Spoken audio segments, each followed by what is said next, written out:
Good morning. Strangely enough, and some of you may understand this feeling, there are times when a beneficiary no longer wants to be collecting. This is generally so when it's an SSI claim, not an SSD claim. Um, and usually the reason is that I've experienced, and with people I've spoken to, is that the amount of the benefit received is too small to be worth the headaches of having to account for the responsibilities of reporting and seeing overpayments and back and forth depending on their situation on a monthly basis. So I don't know that it's all that uncommon. Um, I mean, I don't think it's the majority, of course, but I think it does happen. In fact, I bumped into a POMS piece at the SSA.gov website, and I will put a button up for you if you want to go read it. And I just lost my page.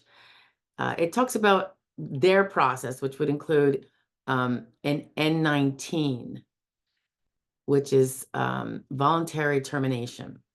And again, this is SSI, not SSD.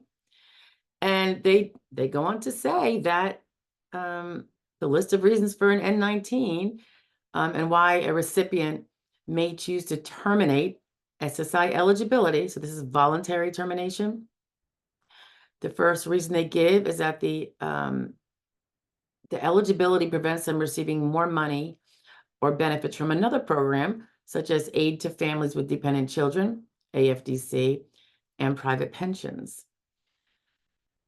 They may also have a political or religious objection to receiving public assistance funds. And the last one, which I think is probably the most prevalent, they no longer wish to comply with requests for information and pursue continuing SSI eligibility for a small SSI payment or for personal reasons. And I do get that. If one can get by without it. And by the way, this could also be, well, I don't want to get into like when you're working and you're on SSI and you're working part-time because you're not bedridden, you could do something, but of course you have to keep it under a certain amount or you lose all of the SSI. And when you're under certain amounts, you're still going to lose some of your SSI. But the benefit of working, you get to keep more than if you didn't do that in addition to the SSI. So it's always still a benefit financially, numbers-wise, to put in that work because you're not going to give it up dollar for dollar back to SSI, back to the SSA for the SSI. But if your SSI payment, like they're alluding to here, is small, let's say all you're getting is, and it could be because you're working, maybe you're working $1,500 a month, you are not meeting SGA, so you're disabled, and you're of the 943 that you got with SSI, maybe you're giving up 700 of it due to working and earning the 1,500. So you get, say, 200 in SSI, and then you just keep your work earnings. I mean, I think 200 is kind of a lot, but let's say it was even smaller. I could see someone just wanting to get out from under the thumb because it's very onerous. For those of you on SSI who work, you know that every month, but much after the fact, there's going to be a balancing act. They're going to balance the books and see what you should have not have had for this month, and it's going to be an overpayment. So I do hope that those of you who are working and collecting SSI are keeping tabs on that. I usually say to people, just either stick your work or or at least half of your work or all of your SSI, or again, at least half of it into a high interest bearing savings account. So when the piper comes piping to get you to pay that overpayment, you either have it to pay it back, particularly if it's going to be a big amount, or if things have been done properly, they're trying to balance these as they go. And if you always make the same amount every month, they're generally going to pay you the same reduced amount every month. And then if they see that things have changed or you report a change, then they're going to have to adjust that. And there could be a few dollars of overpayment or underpayment. But I think when it's a small SSI payment, because there's so many other things going on, and you still have to comply with all those same onerous rules, including, you can't necessarily get married to someone who's not indigent. There's a lot of reasons why getting the SSI in whatever amount might not be worth it, worth all of the trouble, not getting married, having to always balance those monies and be concerned about it. You know, for whatever reason, sometimes it's just the pressure of having them always looking at you. So this little ditty here does confirm that if you give a written request to have your SSI terminated, generally you can do that, which makes total sense.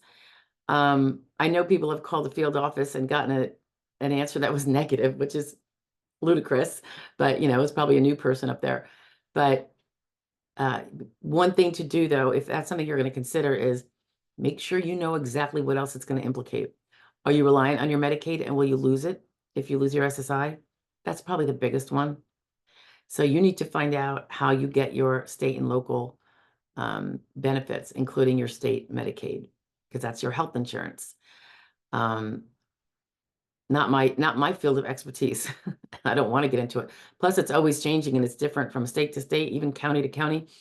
But there are, some programs that you may be getting benefits from, including the health insurance, that are contingent upon being eligible for SSI. So if you terminate your SSI, you may lose those. So you want to look into all that first before you pull the trigger on the SSI. Okay. I will, if I find another article that's not from the PALMS procedures, but a little more geared towards claimants and beneficiaries, because PALMS is generally geared towards the people that work in the SSA, so they understand what papers they have to push and pull and buttons they have to press to make things happen. Yeah, I'll see if I can find that. I don't even know if it exists, but we'll find out. I'll talk to you guys later. Bye. Hey guys, thanks for watching that and any of the other videos.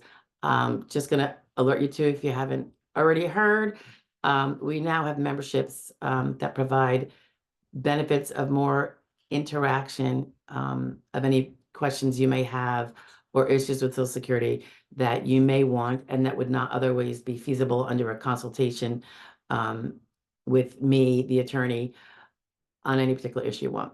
So if you look at the join button, if you want to find out more about it, and it's completely optional, just in case anybody needs it. And it will help us to help some other people that otherwise can't have representation. So if you look at the join button underneath the video, you'll find more details. Thanks so much. Bye.